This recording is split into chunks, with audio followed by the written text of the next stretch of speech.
Você já ouviu uma frase que diz assim: Umbanda é coisa séria pra gente séria? Isso foi uma frase proferida pelo Caboclo Mirim. E hoje nós vamos conhecer o gigantesco trabalho que essa entidade e seu médium Benjamin Figueiredo fizeram para a história da nossa Umbanda.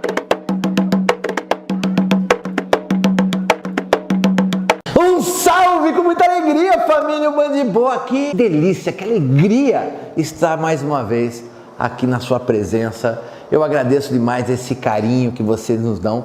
Eu peço nesse momento, desde já, que todas as bênçãos recaiam sobre você, que todo mal seja quebrado e caia por terra, que durante todo o tempo desse nosso contato, dessa nossa reunião, você receba todas as energias necessárias para o seu equilíbrio, para a sua felicidade. E a família Umbanda Boa está com quase 300 mil membros. E eu venho aqui humildemente pedir para você, nos ajude a bater essa meta. Você que já nos ajudou com tanta coisa, clica no botão vermelho e se inscreva. Você que ainda não se inscreveu, inscreva-se no canal, ative o sininho para novas notificações. Peço também que deixe aquele like, o like que você coloca agora, porque depois você esquece, que realmente faz toda a diferença para o nosso trabalho. E pessoal, a primeira vez que eu ouvi essa frase, Umbanda é coisa séria, pra gente séria, nossa, eu me apaixonei, foi uma coisa instantânea. Parecia que era exatamente o que eu pensava de como deveria viver, ser praticada a nossa religião. E não dá pra gente falar de história da nossa Umbanda sem falar de Benjamin Figueiredo, pois a Umbanda deve muito ao trabalho desse grande homem. E só para a gente ter uma ideia, a tenda espírita Mirim, fundada por ele e pelo seu mentor, o Caboclo Mirim, existe até os dias de hoje. Benjamin Gonçalves Figueiredo nasceu no dia 26 de dezembro de 1902. É natural do Rio de Janeiro, era de pais espíritas. Isso é muito importante e a gente vai entender o porquê depois. E a família era tão espírita que dizem que a avó de Benjamin teria sido uma das pessoas a trazer o espiritismo da França para o Brasil. E a família do Benjamin fazia reuniões espíritas em sua própria casa todas as semanas. Até que em 1920, manifesta-se no jovem Benjamin a entidade que se intitula Caboclo Mirim. E ele anuncia que a partir daquele momento não haveria mais reuniões kardecistas naquela casa e que as próximas reuniões seriam todas de Umbanda. E era estranho dizer isso, porque a Umbanda era uma religião que havia sido apresentada há pouco mais de 10 anos. E olha que coisa curiosa, né, gente? Eu gosto muito desses detalhes e gosto de trazer isso para você. Tal qual Zélio de Moraes, Benjamin teve sua primeira manifestação aos 17 anos.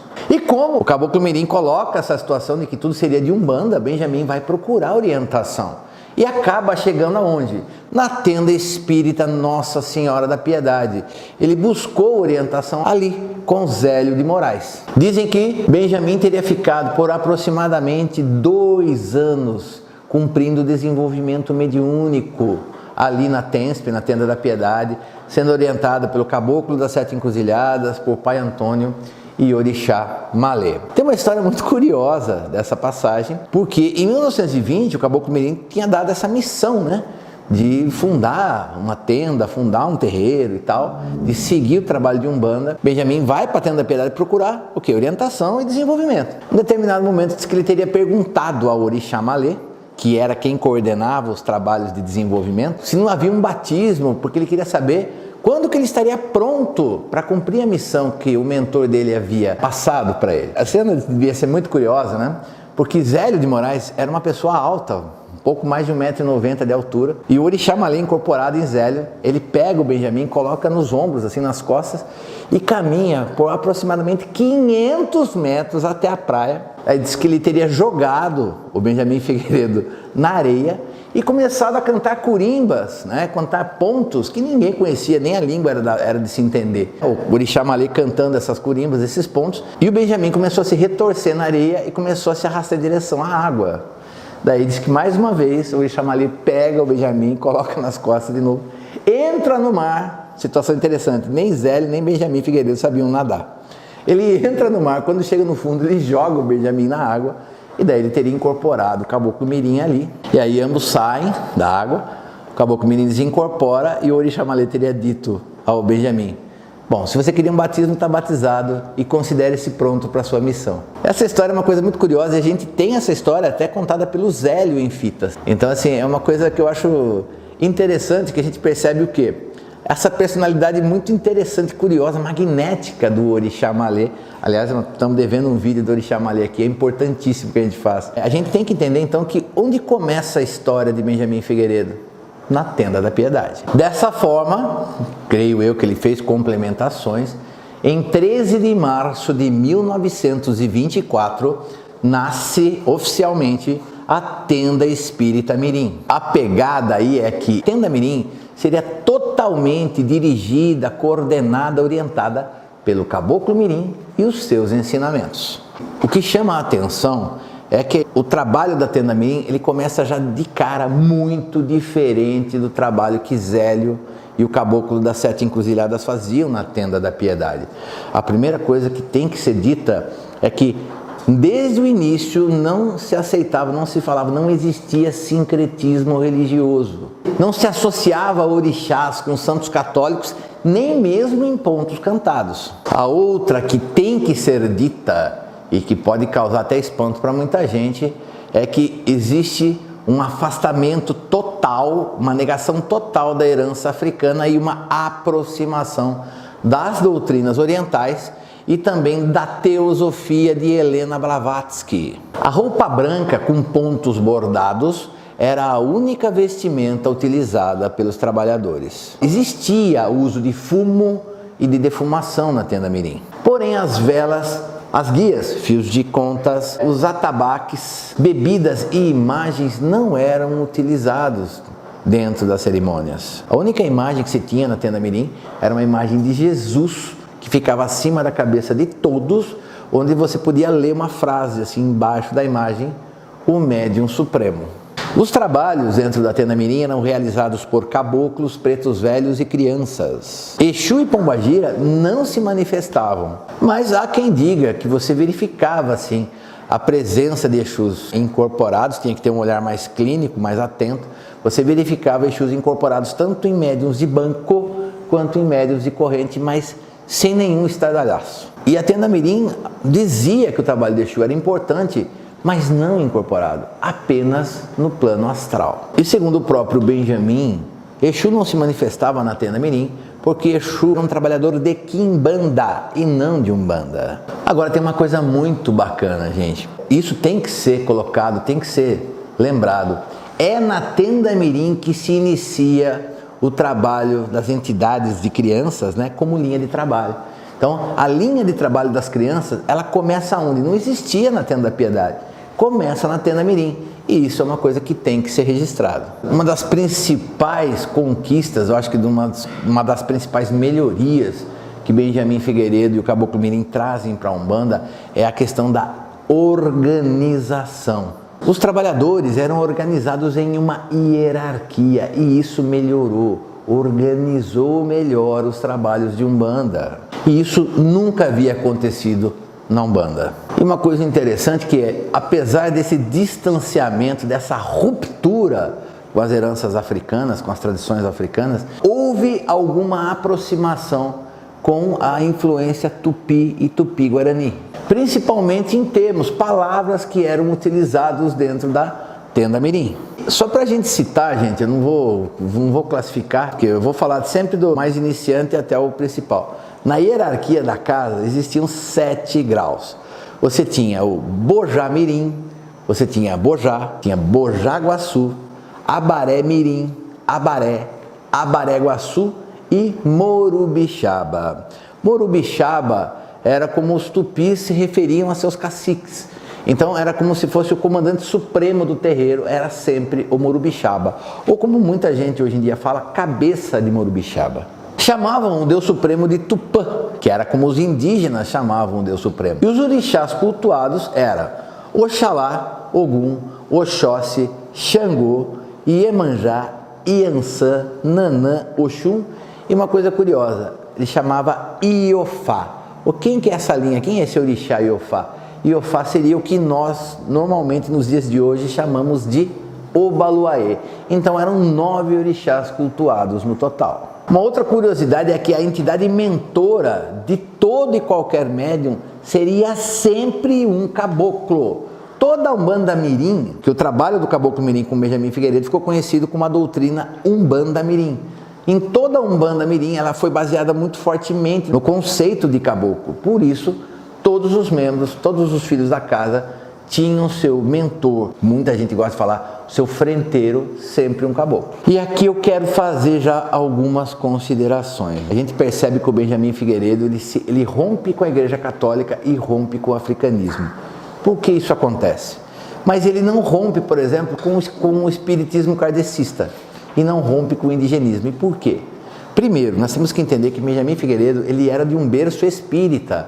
A família dele não era católica. Então, por esse motivo, acho que já existia um certo distanciamento com essa coisa das tradições católicas e cristãs. Outra coisa interessante é que Benjamin Figueiredo, ele certamente buscou um contraponto do que se dizia das macumbas cariocas. A gente já falou isso aqui em outros vídeos. No final do século XIX, começo do século XX, a macumba carioca ela se corrompeu demais. Não vou falar que não existiam boas macumbas, porque é mentira. Mas a maioria das macumbas se corrompeu por dinheiro e acabou virando aquilo, quem pagasse fazia o que se queria. Então ficou muito estigmatizado, principalmente o trabalho de Exu e Pombagira ficou muito associado a coisa ruim, a coisa negativa. Claro, eu percebo claramente que no trabalho, por exemplo, do Caboclo das Sete Encruzilhadas, que ele buscou uma umbanda mais simples, mais da caridade, para se afastar disso. Benjamin Figueiredo leva esse distanciamento muito mais além. Ele rompe para não ter nenhum tipo de relação. E por quê? Porque a Umbanda já era realmente muito perseguida, o preconceito contra a Umbanda era grande.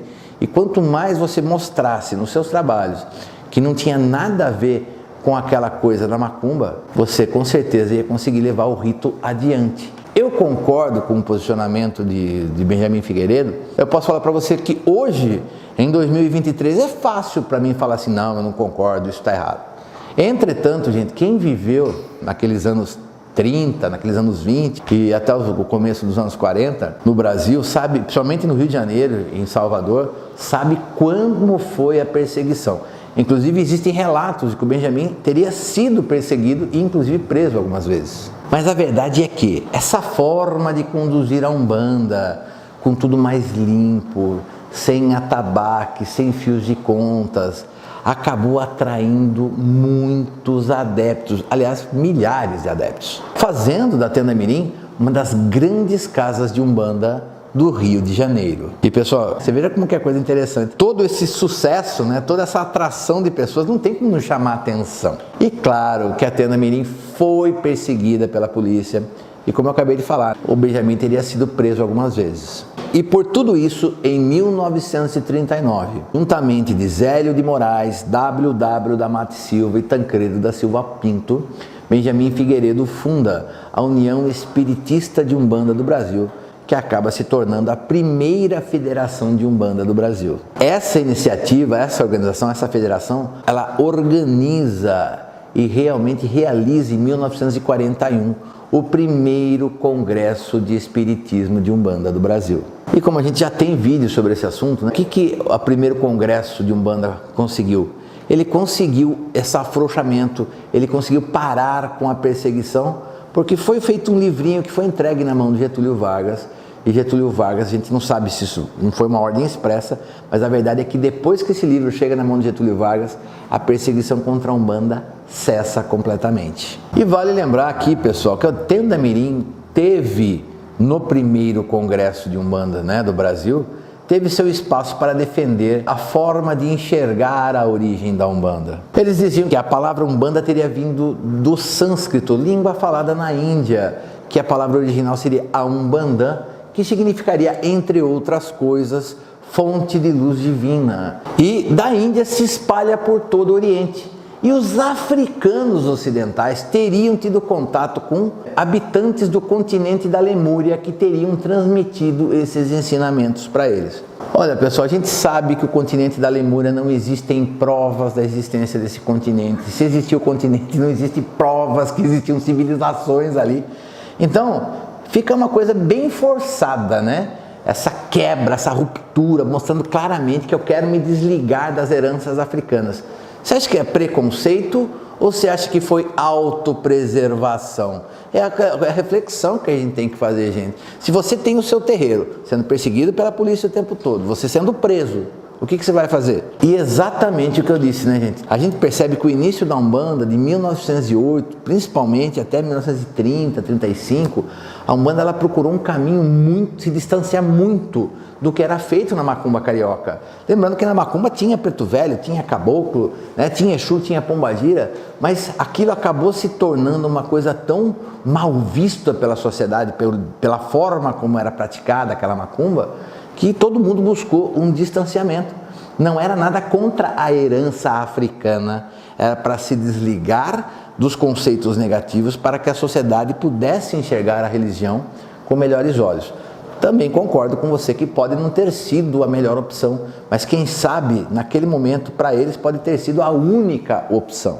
E em 1942, né, você veja bem, está falando que a Tenda Mirim foi fundada em 1924, em 1942, eles inauguram uma grande e majestosa sede. Por que eu estou falando isso? É incrível como a Tenda Mirim, essa sede da Tenda Mirim, ela está ativa até os dias de hoje. Olha, a Tenda Mirim ano que vem, né, em 2024, está completando o seu centenário. Isso é importante de ser lembrado. Esse espaço novo, essa nova sede, ela tinha um tamanho de 50 por 20, totalizando 1.000 metros quadrados de área, né, totalmente utilizável, e muitos escritores dizem que em seu auge chegou a abrigar o trabalho de 2.000 médiums. E a partir de 1950, com o trabalho da Tenda Espírita Mirim totalmente consolidado, estabelecido, o Caboclo Mirim e Benjamin Figueiredo convocam médium da Tenda Mirim para quê? Para levar a Umbanda para fora da cidade do Rio de Janeiro e também para outros estados da federação. E a primeira casa diretamente descendente da Tenda Mirim foi criada em 1951, como filial na área de Queimados, na cidade de Nova Iguaçu. E olha só que interessante, pessoal, em 1970 já eram 32 casas que trabalhavam sob os ensinamentos e orientação do Caboclo Mirim. É importante dizer, gente, que, por exemplo, teve médium do Benjamin Figueiredo, da Tenda Mirim, que fundou na cidade do Rio de Janeiro, outros, alguma coisa no estado de São Paulo, mas teve gente que levou até o Paraná. Existem, inclusive, relatos na cidade de Açaí, no Paraná, que a Tenda Mirim teria chegado até ali. E isso é importante de se dizer, porque não existia, nessa época, Umbanda no Paraná. E o que acontece? Você começa a perceber que isso causa uma influência muito grande naquela região. E nesse processo de expansão, enxergando a necessidade de idealizar um projeto que pudesse reunir casas umbandistas em torno de ideais como organização, disciplina e seriedade, e também com a ideia de estabelecer o quanto fosse possível uma uniformidade nos trabalhos espirituais, Benjamin funda em 1952 o Primado da Umbanda, que foi uma instituição federativa muito importante, que ajudou inclusive a propagar a doutrina da Umbanda Mirim, que em poucos anos contava com dezenas de adesões de casas umbandistas. Lembrando, pessoal, Primado da Umbanda também é outro feito do Benjamin Figueiredo que existe até os dias de hoje. Em 1962, Benjamin Figueiredo lança o livro O Que Caboclo, com mensagens e ensinamentos do Caboclo Mirim, e é dessa entidade, né, pessoal, que vem a famosa frase que a gente citou lá no começo do vídeo: Umbanda é coisa séria pra gente séria. É uma coisa, gente, o Caboclo Mirim chamava seus ensinamentos como escola da vida. É uma coisa interessante que ele criou esse conjunto de ensinamentos chamado Escola da Vida. E outra curiosidade sobre essa entidade é que perguntavam para ele: seu Caboclo, por que você se chama Caboclo Mirim? Porque todo mundo entendia que Mirim, em tupi, significava pequeno. E a resposta dele era muito interessante, que ele sempre falava assim: é porque perante Deus eu sou mesmo Mirim, eu sou muito pequeno. Essa é uma outra situação, gente, que eu gosto muito de usar o nome do Caboclo Mirim também, para justificar, porque o Caboclo Mirim não era uma manifestação infantil. Isso é uma coisa importante de se registrar. Muita gente fala, o caboclo mirim era um caboclo pequenininho. Não, caboclo mirim era a manifestação adulta de um caboclo que se dizia que era pequeno perante Deus, perante Tupã ele era mirim. Então é isso. E eu gosto muito de direcionar a ideia que se tem de Exu Mirim, como isso se perdeu, se corrompeu, porque eu conheci muitas entidades intituladas de falange, não existia gira só para Exu Mirim, falanges de Exu Mirim, onde a entidade tinha uma manifestação ou adolescente ou adulta, Exu Mirim. É importante só deixar esse registro. Benjamin Figueiredo ainda trabalhou com uma outra entidade muito importante, o Preto Velho Pai Roberto. E também tem uma curiosidade sobre essa entidade. O Pai Roberto sempre foi muito bom para desfazer trabalho de magia negativa, né? Feitiçaria, esse tipo de coisa. E tem uma história que a gente não sei dizer se é verdade ou não, que diz que há muito tempo atrás que o Benjamin teria ido conhecer um terreiro, que não era de Umbanda, não sabia o que era. E lá existia essa entidade chamada Pai Roberto que fazia feitiço para tudo. Tudo que você pagasse, essa entidade fazia. Diz que quando essa entidade, nesse dia que Benjamin visita esse espaço, essa entidade olha para ele e fala assim, que a partir de algum tempo ele passaria a trabalhar com ele, com o Benjamin. Que ele deixaria aquele cavalo, aquele aparelho para trabalhar com o Benjamin. E depois que o Pai Roberto começa a se manifestar em Benjamin Figueiredo, ele falava, eu abandonei todo o trabalho de feitiçaria porque o caboclo mirim teria dado uma oportunidade ao Pai Roberto para mudar de foco de trabalho e passar a trabalhar pela caridade. E realmente isso que era uma entidade muito, muito forte para esse tipo de desfazer feitiçaria e magia negativa. E Benjamin Figueiredo morre então no dia 3 de dezembro de 1986, aos 83 anos. E de todo esse tempo que ele ficou na Terra, ele trabalhou por mais de 60 anos pela causa da nossa religião de Umbanda. Seu trabalho influenciou a Umbanda como um todo, tanto pela fundação de tendas, quanto pela absorção e difusão dos ensinamentos da doutrina da Umbanda Mirim. Benjamin sempre foi muito criticado por embranquecer a Umbanda. E apesar de tudo isso, deixa como grande legado a Tenda Espírita Mirim, que atua até os dias de hoje, o primado da Umbanda e suas inúmeras tendas associadas. E Benjamin foi muito provavelmente o segundo maior nome na história da Umbanda, sendo, claro, Zélio de Moraes a figura com mais importância e que merece todo o nosso destaque. E apesar de todas as críticas e contradições, o nome de Benjamin Gonçalves Figueiredo, ele está gravado, registrado para sempre na memória da nossa religião de Umbanda. Como um daqueles que ajudou sim a difundir a religião e quebrar os preconceitos. E lembrando que graças a ele, não somente a ele, tá gente?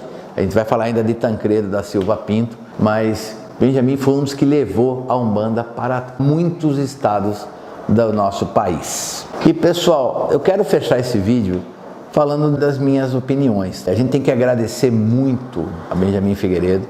Eu acho que se não fosse pelo trabalho dele, a Umbanda não teria crescido tão rápido, porque ela teve um boom. Chegando nos anos 30, 40, 50, a Umbanda explode de crescer. Muito graças ao trabalho de Benjamin Figueiredo. Não concordo com tudo que ele fazia, não concordo com tudo da Umbanda Mirim, não, eu não concordo. Mas eu respeito demais. Coisa ruim não dura muito tempo, gente. E o trabalho dele está aí. A Tenda Mirim está aí. O primado da Umbanda está aí também, até os dias de hoje. Então, assim, a gente herda dele. Muita coisa que se fazia ali, a gente herdou dele. Você vai perceber que você vai muito terreiro que tem uma cara de Umbanda Mirim. Às vezes ele não pratica Umbanda Mirim na essência, mas tem uma carona de Umbanda Mirim. Você vai encontrar médiuns no banco formando corrente, entendeu? Vai ver médiuns, a roupa branca bordada, que é uma coisa que você encontra em muitos terreiros de Umbanda. Tem muita coisa que vale para o trabalho das crianças. Imagine não ter festa de Código Damião nos terreiros de Umbanda. Se não fosse por ele, não existiria o trabalho das crianças na Umbanda. A gente tem que olhar com muita serenidade para o passado. Não adianta você querer olhar para o passado com o momento que a gente vive hoje, com a liberdade que a gente tem hoje, com uma série de coisas. Não adianta você olhar para o passado com os olhos de hoje. Você tem que tentar entrar no ponto de vista daquela pessoa, de Zélio, de Benjamin Figueiredo. E eu falo para você, não concordo com tudo, mas tenho que bater continência a Benjamin Figueiredo pelo trabalho incrível e que sim chega até nós até os dias de hoje da sua forma. E galera, não se esqueça de se inscrever, a família está crescendo cada vez mais. O like também é importante. E pessoal, estão abertas as matrículas para o curso Umbanda de Boa de autoconhecimento e firmezas da Umbanda. Curso curto, 13 aulas, 3 meses, você paga no boleto bancário, tem a apostila escrita para baixar, tem o professor dando suporte por WhatsApp e até mesmo pela plataforma, que vai mudar toda a sua forma de viver consigo mesmo. Você com você mesmo vai melhorar e ainda vai ter contato com muita coisa da Umbanda, que é um curso que eu amei gravar para vocês. Quer mais informações? Desce no primeiro comentário fixo aqui, que você já vai ter um link que vai ser direcionado para o WhatsApp do Sombra e ele vai responder logo que possível. Eu sempre peço, me dê a honra de ser o seu professor. Você sabe o que eu quero? Eu quero que você fique de boa. Salve, meu Pai Oxalá. Hoje eu quero agradecer, Pai, por todos os homens e mulheres que construíram a história da nossa Umbanda. Hoje falamos de Benjamin Figueiredo, Pai, que eu espero que ele goze, meu Pai Oxalá, do seu descanso, apesar de acreditar que pessoas como Benjamin Figueiredo continuam atuantes mesmo no plano astral. Meu Pai, eu peço que você continue com o seu poder de luz, fé, de paz, ajudando a despertar a religiosidade de Umbanda no coração das pessoas, que você possa fazer com que as pessoas entendam as palavras do Caboclo Mirim, que Umbanda é uma coisa séria, para a gente muito séria, que a gente tenha cada vez mais pessoas sérias, comprometidas na nossa religião, que possamos levar a nossa religião adiante, com amor, com caridade, com disciplina, com organização, e mostrar que a religião de Umbanda é uma religião tão boa quanto qualquer outra. E é a religião, Pai, que eu e a pessoa que assiste esse vídeo assumimos na nossa vida seguir para encontrar o nosso despertar e a nossa evolução espiritual. Derrama sobre a pessoa que assiste o vídeo, Pai, as bênçãos de saúde e proteção, paz, luz e prosperidade. Esse é o medalhão da Umbanda. Benjamin Figueiredo é um dos grandes nomes. Haveremos de falar de outros grandes nomes da Umbanda em vídeos futuros. Que Oxalá abençoe você hoje e sempre. Até a próxima.